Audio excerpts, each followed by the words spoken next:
Hello guys, welcome to जेवी mathematics. जैसा कि आज बताया था कि सैटरडे संडे में हम लोग की स्पेशल क्लास भी चलेगी एडवांस पे और एडवांस मैथमेटिक्स पे। तो काफ़ी सारे लोगों का ऑप्शन आया था कि मैम CITS का भी कोर्स कंप्लीट करा दीजिए मैथमेटिक्स में, एडवांस में SSC का भी कोर्स करा दीजिए। कई सारे कोर्सों को करवाना है, तो हमने सोचा एक ऐसा टॉपिक लेते हैं जो सब में कॉमन हो। तो आज हम स्टार्ट करेंगे मेंस्ट्रुएशन। मगर इससे पहले अगर कोई हमारे चैनल में नया हो तो please subscribe the channel and like and ज़्यादा से ज़्यादा शेयर कीजिए।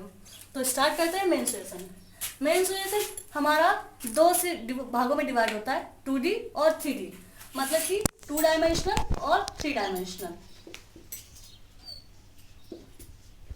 जो हमारे 2 डायमेंशनल में होते हैं वो सारी चीज़ें आती हैं जिनका हम क्षेत्रफल निकाल सकते हैं और जिनका हम परिमाप निकाल सकते हैं, और जिनका हम आयतन निकालते हैं वो सब चीज़ें हमारी 3 डायमेंशनल में आती हैं। आयतन हो गया, संपूर्ण पृष्ठ हो गया, वक्र पृष्ठ हो गया, ये सब चीज़ें हम 3D वाले फिगर्स में निकालते हैं। और 2D वाले फिगर्स में हम केवल और केवल क्षेत्रफल और उसका परिमाप। तो 2D वाले फिगर में क्या क्या हो जाएगा हमारा? आयत हो गया, वर्ग हो गया, त्रिभुज हो गया,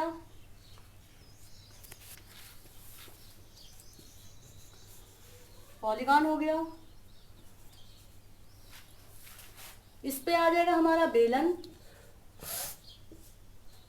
शंकु, घन, घनाभ और प्रिज्म। प्रिज्म और पिरामिड अलग से रखते हैं।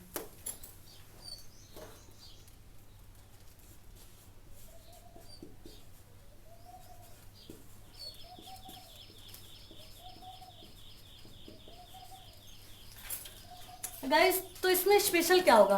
अब हम इसमें अगर आयत स्टार्ट करेंगे या वर्ग स्टार्ट करेंगे, त्रिभुज स्टार्ट करेंगे, तो हमारा देखा है तो ज्योमेट्री का टॉपिक और मेंस्ट्रुएशन का टॉपिक ये लगभग एक से हैं। तो अगर इनको स्टार्ट करेंगे तो ज्योमेट्री और मेंस्ट्रुएशन दोनों को एक साथ उठा के चलेंगे, ताकि ज्योमेट्री भी थोड़ी बहुत क्लियर होती रहे। आगे स्टार्ट करूँ तो समझने में प्रॉब्लम ना आए। तो गाइस, स्टार्ट करते हैं आज अपना पहला स्टेप, आयत।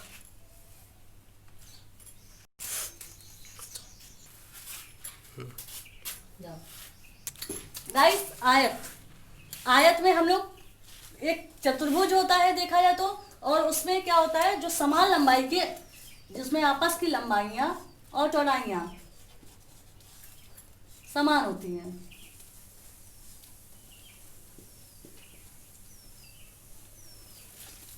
और इस कोने से इस कोने या इस कोने से इस कोने में जाने वाले रेखा को हम बोलते हैं विकर्ण।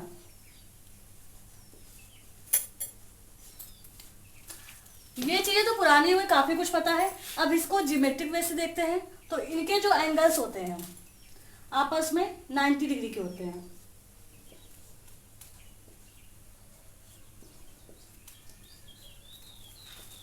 और ये जो विकर्ण की लाइन होती है वो दोनों आयत के दोनों भागों को एक दो समान त्रिभुज में बांटते हैं। दोनों त्रिभुज समान होंगे, मगर ये दोनों 45-45 अंश के होंगे। ये नहीं कह सकते कि ये कोण समान होंगे, मगर ये जो त्रिभुज है वो दोनों समान होंगे।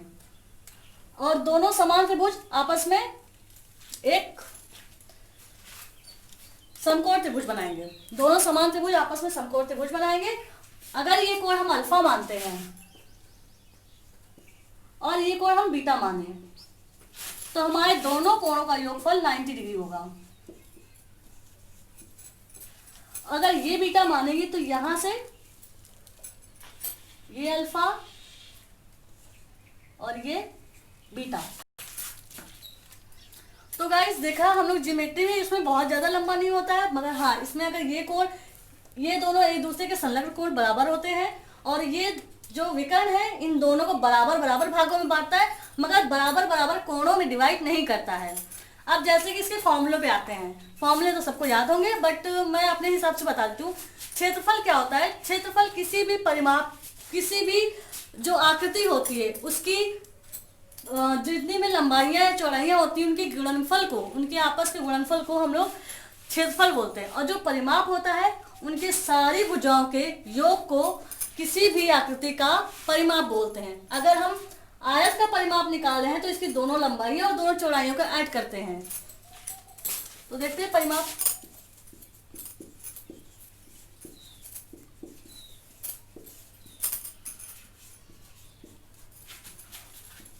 दो लंबाइयां जुड़ेंगी और दो चौड़ाइयां जुड़ेंगी। तो गाइस ये फॉर्मूला बन जाएगा 2l + 2b, जो कि हम लोगों को बचपन से याद कराया जाता है, 2l + b। ये हो गया आयत का परिमाप।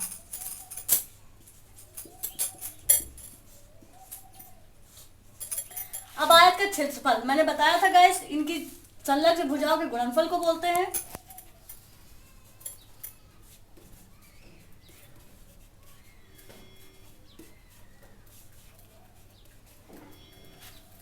अब गाइस इसके विकर्ण को अगर हमें निकालना है तो देखा जाए तो ये हमारा एक समकोण त्रिभुज है, और विकर्ण निकालेंगे तो ये पाइथागोरस थ्योरम लगती है या पाइथागोरस का प्रमेय लगता है। और इस प्रमेय में ये सिर्फ एक प्रमेय होती है जिसमें आप याद कर सकते हैं। अगर हम विकर्ण को d से डिनोट करें तो d² = l² + b², ये प्रमेय होती है जिसके ऊपर ये फॉर्मूला बना है।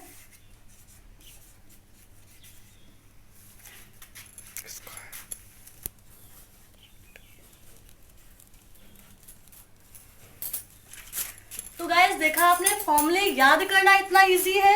आप फॉर्मूले याद नहीं रख सकते तो उनको बनाना कितना इजी है। आप आराम से इसको देख करके फॉर्मूले क्रिएट कर सकते हैं। अगर आप फॉर्मूला भूल रहे हैं तो हाँ, इसकी चारों भुजाओं को जोड़ देते हैं, हमारा परिमाप आ जाएगा, और संलग्न भुजाओं को गुणनफल कर देते हैं तो उसका क्षेत्रफल आ जाएगा। और जैसा कि हमें निकालना है विकर्ण, तो इसका स्क्वायर और इसका स्क्वायर करके जोड़ देते हैं, उसका वर्गमूल निकाल लेते हैं। ये बहुत ही इजीली हो जाएगा। अगर आपको फॉर्मूले याद हो या ना याद हो, आप इसको बहुत आसानी से कर सकते हैं। इसके क्वेश्चंस हम लोग कल सॉल्व करेंगे। जब तक के लिए प्लीज़ इसको देखिए, इसमें समझने की कोशिश कीजिए, क्वेश्चन भी लगाइएगा, और हो सकता है आप लोग सब जल्दी से कर पाए।